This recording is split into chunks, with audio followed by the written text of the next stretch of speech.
debate. Yeah. So one other thing on Ohio, I think part of the problem for them is, people don't trust politicians. Just about the only career profession that people trust less is a used car salesman. And so, regardless of Moreno's individual characteristics, like that's a hard thing to get over from that's his background. I didn't think about that, but that's true. Yeah, that's funny. absolutely true. Yeah, they have a national reputation, I think, for a reason. Well, you teased Montana, so I guess we have to get to it. There's this shocking clip of Megyn Kelly interviewing Tim Shea about an alleged gunshot wound incident where he claims, what did he say? He dropped the gun. Here's what he claims. He claims he was wounded during his military service. Right. And now he's saying that when he went to a national park, he fell while he was hiking, and the bullet fell out of his arm. But then he lied to the park rangers and said that he accidentally shot himself while he was at the park.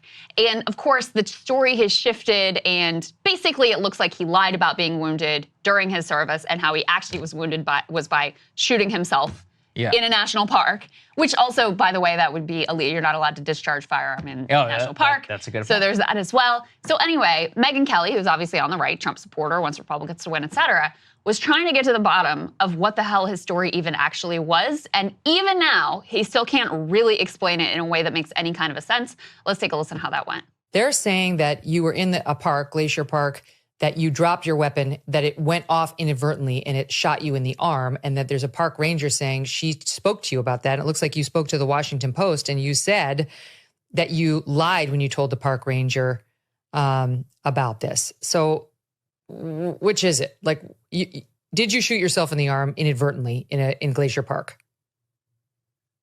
No, we've discussed this at length repeatedly with every media outlet for the last year. It's been beat to death. The point was, at the time, I was injured and went to the hospital. They required a police report because any gunshot wound requires a police report of any kind. And they said, we have to file this. We have to report this to law enforcement. It wouldn't work. And a weapon of that size had it happen. Did you have a wound, Tim, in the park? No. Yes, I fell and injured my arm when we were hiking. So that's why I went, because I could feel the bullet get dislodged when I fell on the arm. You could feel the bullet get dislodged. And then went to the ER to say, hey, look, I've got internal bleeding going on here. I've injured my arm. Can you take a look at this? Make sure there's nothing serious going on here. And then, are there medical records where the ER can say we did not treat a gunshot wound?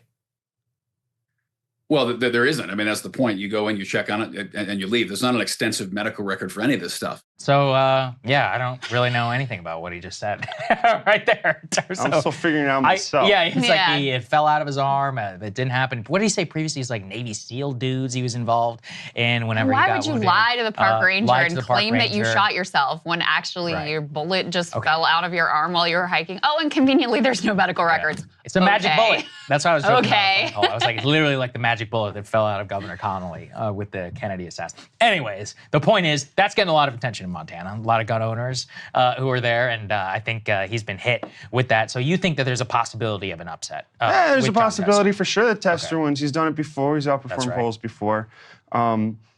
Tester he crafts quite a persona. Has 3 fingers, lost 2 on the farm. He comes back literally every weekend from the Senate to farm.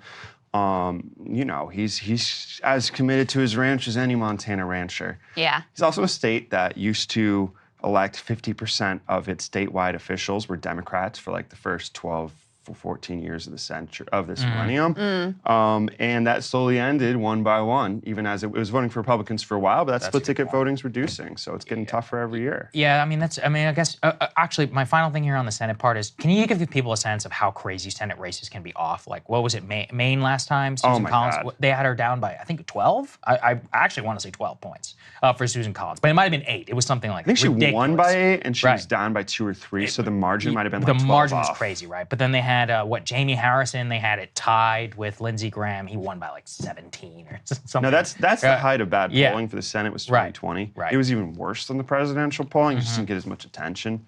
So it's not normally as bad as that, but it can be. Yeah, Yes. I mean, Senate poll misses are bigger than presidential on average. And people don't spend a lot of money. National media outlets are not spending money polling Montana all the time. They're not spending a lot of money polling Ohio as well. So I guess the point of preparing people is upsets can happen in those places in particular, like we just showed everyone with Iowa. No one's polling Iowa except Van Seltzer. So, we don't have a lot of data. It could be, certainly possible, but it just shows that big surprises like that can come from places that people are not paying all that much attention to. I remember Texas last time, that big Latino surge, nobody picked it up, period, in any of the national polling, because there had no reason to be polling South Texas. And then the polls come in, and it's Zapata County or whatever goes in for Trump. You're like, what the hell is going on down here? So it can be fun for tomorrow night, is what I'm preparing for. Last question for you. What is the extent, the likely extent of ticket splitting that we could see? Great. Because and this is relevant not just in the Senate race. I'm thinking of North Carolina in particular. Yeah. This dude boy. running for governor, Mark Robinson, on the Republican side is probably going to lose by definitely double digits, maybe Yes. 15, maybe 20. Yeah. And yet it's a state that Trump really kind of needs to win. So do you think it's possible to have that level of ticket splitting? Yes.